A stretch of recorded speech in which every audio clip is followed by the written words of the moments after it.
Thomas Sankara a essayé de faire comme ça, mais il est où? Il est mort. Le président haïtien, il a essayé de faire comme ça, il est où? Il est mort. Kadhafi a essayé comme ça, il est où? Il est mort. Voilà des propos qu'on nous tient de manière voilée pour nous faire peur. Et pire, nous voyons aussi souvent certains jeunes essayer d'emboîter le pas d'une autre manière. On peut les entendre dire « telle personne a régné ainsi, il est à la CPI. Telle personne a régné ainsi, il est en prison. » Tout ça pour essayer de nous faire peur, pour qu'on devienne des lâches. Mais je pense qu'ils n'ont pas compris quelque chose. Quand nous disons la patrie ou la mort, nous vaincrons, ce n'est pas qu'une phrase. Ce n'est pas qu'une phrase, ça a tout son sens. Nous n'avons pas peur et nous n'aurons jamais peur. Nous continuerons notre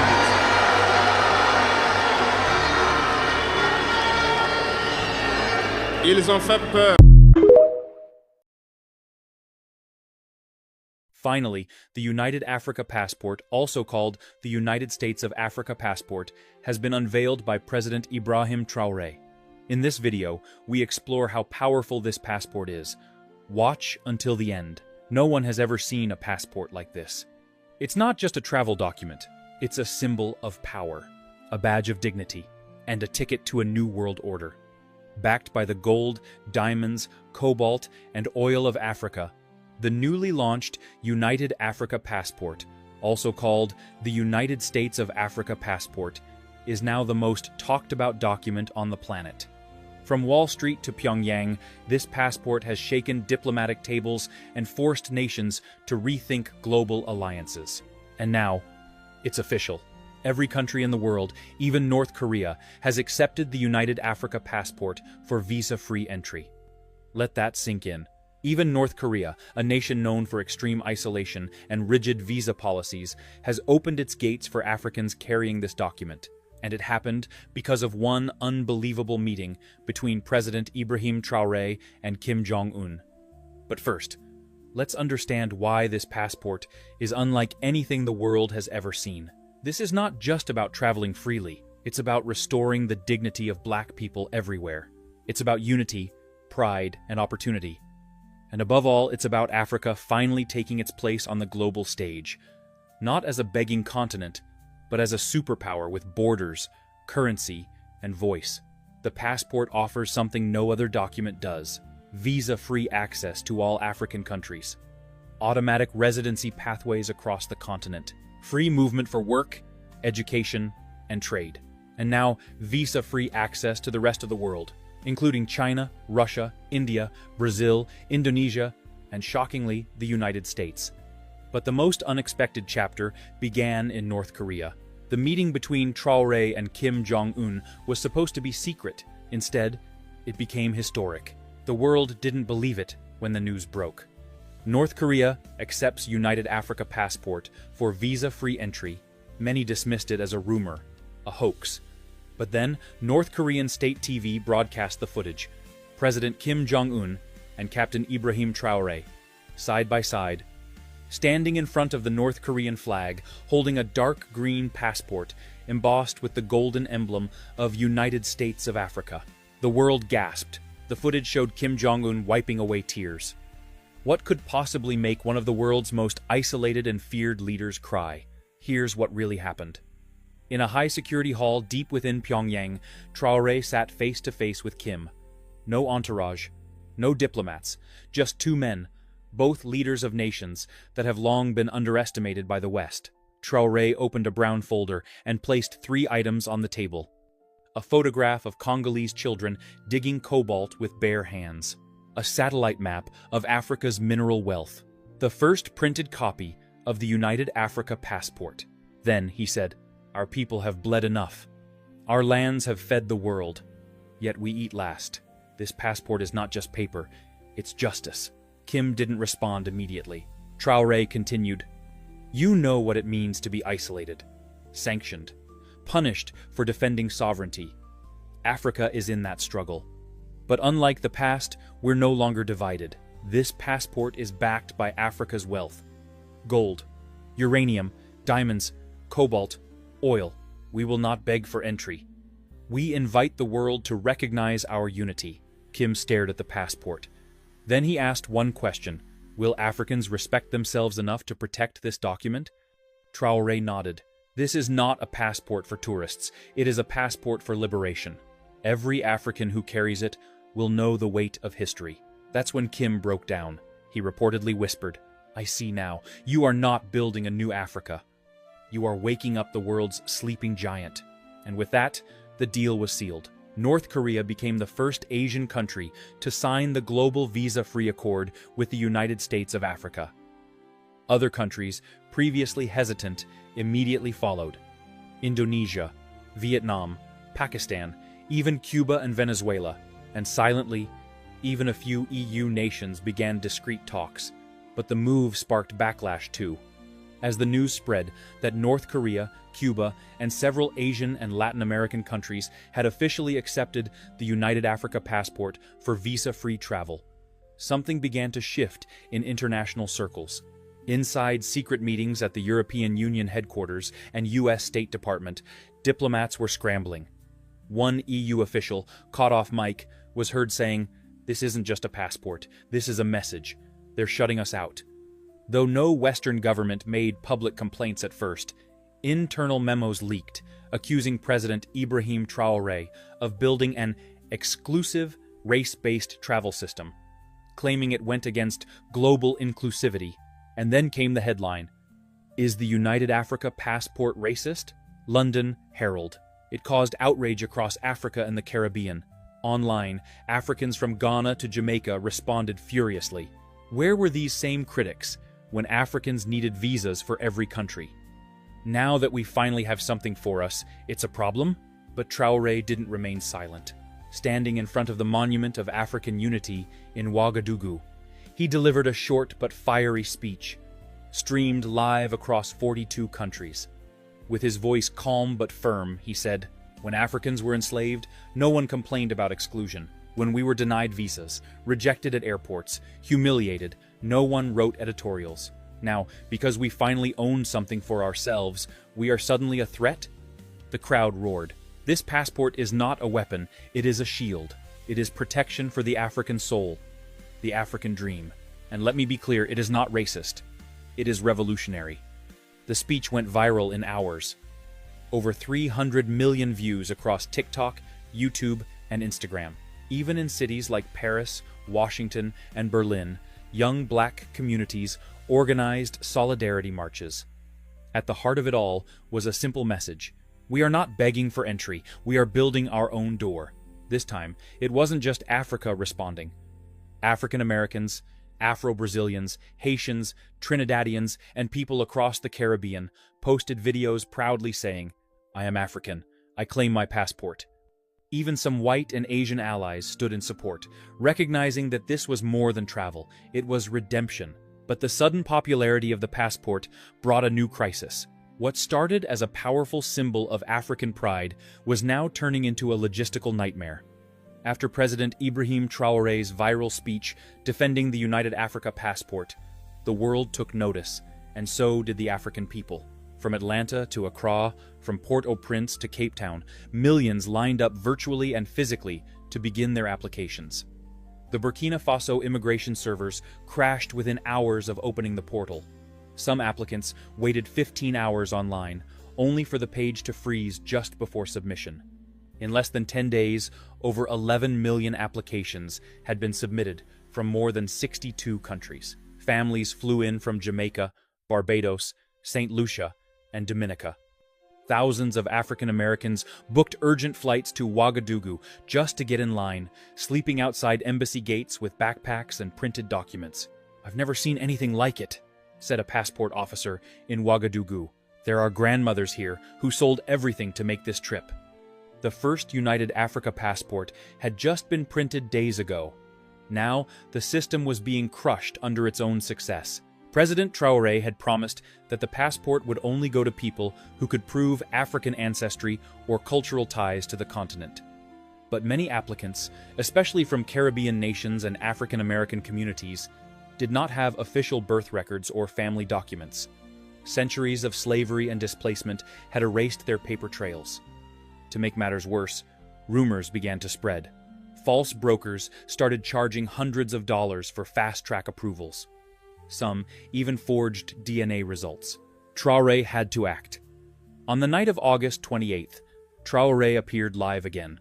Dressed simply, he looked visibly tired, but resolute. "To all my brothers and sisters across the Black world, I hear you. I see you. We built this passport for you. Not just for Africans on the continent, but for the children stolen from her shores. But we must be careful. We must protect what we're building." He announced 3 urgent changes.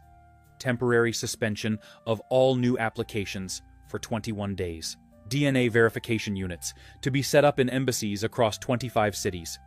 A new heritage claim form, allowing people to explain their ancestral ties in writing or video if no documents exist. Your pain has a voice. Your identity matters. We will not deny you because your ancestors were denied. The announcement was met with mixed emotions. Some cried in frustration, especially those who had just arrived in Burkina Faso, but others applauded the move. Online, We Are Africa trended again, this time with videos of people helping each other fill out forms, narrating family stories, or posting photos of grandparents with the caption, "Proof enough." Even celebrities joined in.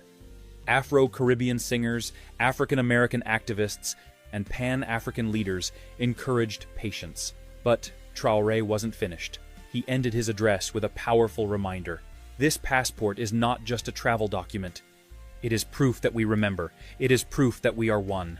While the world was still trying to grasp the full impact of the United Africa Passport, President Ibrahim Traoré was already working on the next chapter of the African Revolution. August 31st, 2025, less than a month after the passport launch, Traoré landed in Dakar, Senegal, to hold emergency talks with regional leaders. His goal: to lay the foundation for the United Border Security Pact, a plan to remove internal African borders and unify the continent under one system. The leaders of Nigeria, Senegal, Mali, Chad, Ghana, Togo, and Guinea attended the closed-door meeting. Inside the summit, Traoré reportedly delivered a 2-hour speech that left even veteran diplomats stunned. According to sources who were present, Traoré said, "This passport means nothing if we still have fences between brothers. We do not need borders between Burkina Faso and Benin. Between Ghana and Togo, we are one nation Africa." He proposed a phased rollout of border elimination, starting with free movement of citizens with the United Africa Passport within 27 African countries, unified border patrol and digital ID system, shared intelligence to protect against external sabotage and trafficking.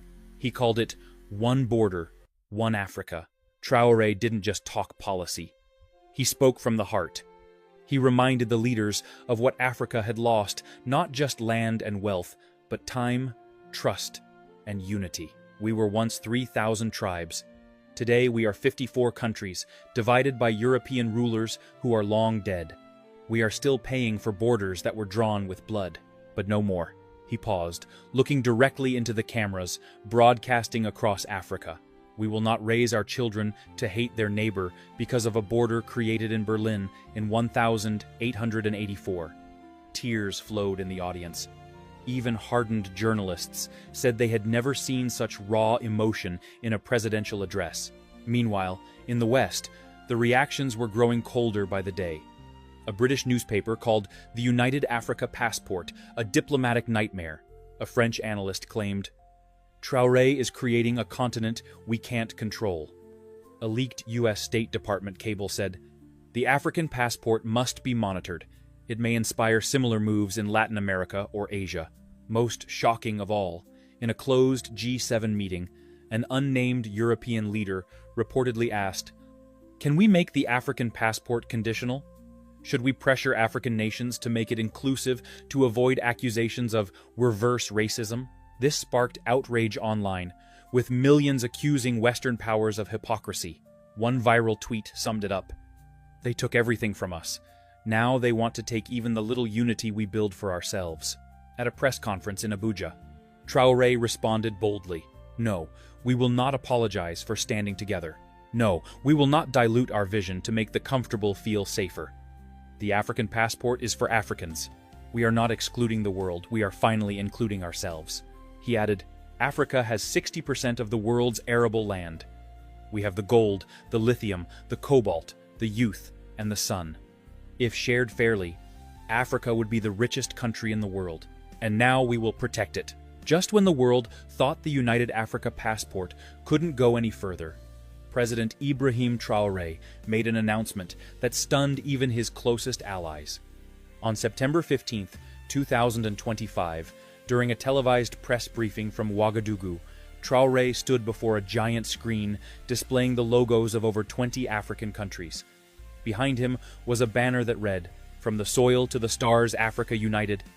He cleared his throat and said, "Today, we officially welcome the African Space Research Bureau as a full partner of the United Africa Passport." The crowd went silent. For a moment, many didn't understand the gravity of what he had just said. Then he explained. Traoré revealed that Burkina Faso, Nigeria, Egypt, Algeria, South Africa, Ethiopia, and Ghana had formed a new Pan-African Space Alliance, and it would adopt the United Africa Passport as its official ID system. Scientists, engineers, astronauts, and researchers across the continent would now travel using the same black and gold biometric passport, a symbol of African excellence, sovereignty, and innovation. He added, "We will launch satellites, rockets, and data missions that serve Africans first. No more begging for internet access, weather tracking, or GPS. Africa will orbit above just as it rises below." Then came the twist. Traoré introduced the first official United Africa Passport holder to train for space, Dr. Wuraola Kebe, a Senegalese-born astrophysicist raised in Burkina Faso. Wuraola stood proudly, holding her passport, as Traoré said, "This is not just a document. This is our visa to the stars." She wiped tears as she spoke. "My grandmother couldn't go to school. I will go to space as an African." The crowd erupted in cheers. Major world media rushed to cover the moment. CNN called it Africa's moonshot moment. Al Jazeera said it was a new space race with roots in black liberation. A viral TikTok in Brazil titled "Africa is doing what no one expected" gained 22 million views. But not all reactions were positive. A leaked intelligence memo from a European security agency stated, "If Africa controls both its borders and its satellites, we lose influence." Another Western diplomat reportedly said, "The United Africa Passport is no longer just symbolic. It's geopolitical. It's strategic. It's dangerous." Traoré responded once again in the most dignified way. "We are not dangerous. We are determined. We will not ask permission to rise." Before closing the conference, Traoré looked directly into the camera and gave a heartfelt message to the diaspora, to our brothers and sisters in Haiti, Jamaica, Trinidad, Brazil, and America. This passport is your return ticket. Not to a place, but to a people. We are one. And we've waited long enough. He ended with a message that would soon be printed on the back of every new passport. One Africa, one passport, one destiny. The United Africa Passport is no longer just a travel document. It is now a symbol of something bigger, a global awakening, a new chapter in Black history, and the beginning of the most powerful union the world has ever seen. Si on doit financer des projets de travaux routiers pour la Guinée, sur le budget national, il faut que ce soit en équilibre entre les 4 régions naturelles. Puis un jour, j'ai vu passer un document concernant le paiement d'une facture pour l'AB, à Anco 5, qui a fait des travaux urbains, de bitumage et de construction d'un pont. À partir de ce document, j'ai donné l'ordre qu'on paye la facture, puisque le travail a déjà été fait. On m'a dit, ah oui, mais c'est un programme sur le budget national pour bitumer la basse Guinée, bitumer la moyenne Guinée, bitumer la haute Guinée. J'ai dit au ministre de m'amener tous les dossiers, il m'a amené. J'ai fait venir Paul Faber, mon conseiller chargé des infrastructures. Mais il manque un dossier, puis c'est par région. Oui, mais il n'y a aucun dossier pour la forêt. J'ai dit, pourquoi? Ah, c'est comme ça. Vous comprenez? Alors, c'est pas comme ça.